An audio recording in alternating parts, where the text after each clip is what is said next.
शिवाय गिरिजा शंकर नमः शिवाय शंभो शंकर नमः शिवाय స్టేషన్ నుండి గుడికి నడుస్తామట ఎదురుగా కొండ కూడా ఉంది ओम नमः शिवाय ओम नमः शिवाय हर हर भोले नमः शिवाय ओम नमः शिवाय ओम नमः शिवाय हर हर भोले नमः शिवाय रामेश्वराय शिव रामेश्वराय हर हर भोले नमः शिवाय ఉదయం 8:30కి తిరుమల స్టేషన్లో దిగి నడుచుకుంటూ అరుణాచలం టెంపుల్కి వచ్చాం. టెంపుల్కి దగ్గరలో వాష్రూమ్స్ ఉన్నాయి. అక్కడ రిఫ్రెష్ అయ్యి స్నానాలు చేసి టెంపుల్లోకి వెళ్ళడానికి బయలుదేరాం. కార్తీక మాసం మొదటి సోమవారం అవడం వల్ల జనాలు రష్ ఎక్కువ ఉంటుందని ముందుగానే టిఫిన్ చేసి బయలుదేరాం.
గుడికాయ నుండి రమణ మహర్షి ఆశ్రమానికి బయలుదేరాం.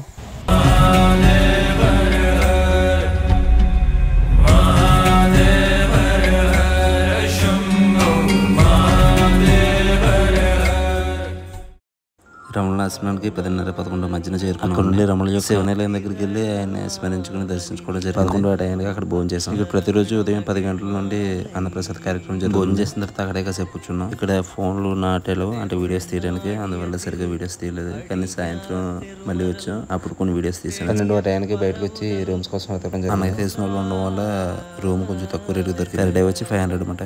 రూమ్ దగ్గరికి వచ్చేటప్పుడు 2 గంటలకు అవుతుంది. కాసేపు రెస్ట్ తీసుకుని 4:30-5 ఆ టైంకి బయటకు వచ్చాం. యాక్చువల్లీ గిరిప్రదక్షిణ చేయడం కోసం బయటకు వచ్చాం. కానీ బయట వర్షం రావడం వల్ల నెక్స్ట్ రోజు పోస్ట్ పోన్ చేసుకున్నాం. ఇప్పుడు ఏం చేయాలి బాబు అని కాసేపు ఆలోచించుకుంటూ దగ్గరలో ఉన్న ఒక ఆశ్రమం దగ్గరికి వెళ్ళాం.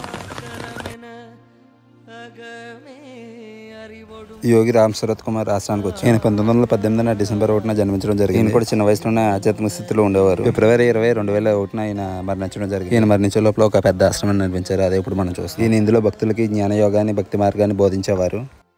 ఈయన చేతిలో ఎప్పుడు కొబ్బరి చెప్పే విష్ణుకర ఉండేవి. భక్తులు ఈయనని జయ గురు రాయ అని పిలిచేవారు. ప్రతి సంవత్సరం డిసెంబర్ 1న తిరువణమలైలోని రామ్ శరత్ కుమార్ గారి ఆశ్రమంలో భక్తులు గురు జయంతిని ఘనంగా జరుపుకుంటారు. జీవిత చరిత్రని బొమ్మల రూపంలో ఇలాగా మ్యూజియం కింద పెట్టడం జరిగింది.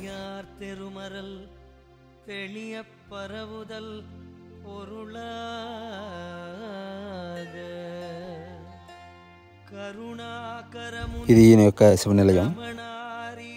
ఆశ్రమం బయటకు వచ్చాం. ఆశ్రమం బయటకు వచ్చిన తర్వాత మాకు ఎంత అనుభూతి. అదేంటంటే నెమలను చూడడం జరిగింది. ఫస్ట్ టైం పురివీపిన నెమలని దగ్గర నుంచి చూసాను. వర్షం పడడం వల్ల అది పురివిప్పడం జరిగింది.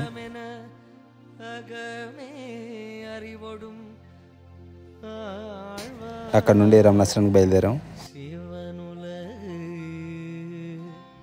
ఇది అప్పట్లో రమణ మహర్షి గారు నివసించిన గది. ఇక్కడ ఫొటోస్, వీడియోస్ తీయడం నిషేధం. కొంచెం సీక్రెట్ గా తీయడం జరిగింది. డిసెంబర్ 30, 1879లో ఈయన జన్మించడం. రమణ మహర్షి గారు అసలు పేరు వెంకటరమణ అయ్య. తిరుచానూరులో ఈయన పుట్టారు. చిన్న వయసులో ఈయన జ్ఞానోదయం. ఇదంతా మాయాని స్థితిలో ఉండేవారు. ఈయనకి 7 సంవత్సరాల వయసులో ఈయనకి చిన్నప్పటి నుండి అరుణాచలం అంటే ఇష్టం. 1895 నవంబర్లో ఈయన అరుణాచలం నిజమైన ఉనికి అని తెలుసుకున్నారు. ఉనికిలో ఉంది అరుణాచలం ఒకటే అని ఆయన 16 ఏటనే తెలుసుకుని ఇంట్లో చెప్పకుండా అరుణాచలం ట్రైన్ ఎక్కి రావడం జరిగింది.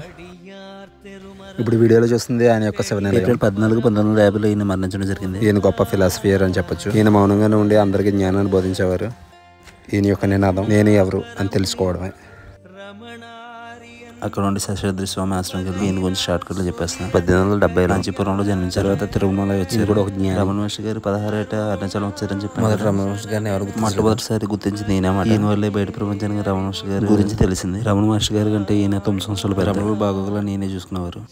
అక్కడ నుంచి అరుణాచలం టెంపుల్కి వచ్చాం. గిరి ప్రదర్శన నెక్స్ట్ రోజుకి పోస్ట్ పోన్ చేసుకున్నాం, కానీ ఈ రోజే చేసినట్టు. ఈ రోజు మార్నింగ్ రైల్వే స్టేషన్ ఇప్పటి వరకు చెప్పులు వేసుకోకుండా దాదాపు 10 కిలోమీటర్లు నడిచి తిరిగి అలసిపోయి పొరాట తిని గుడి లోపల పరిగెట్టాం.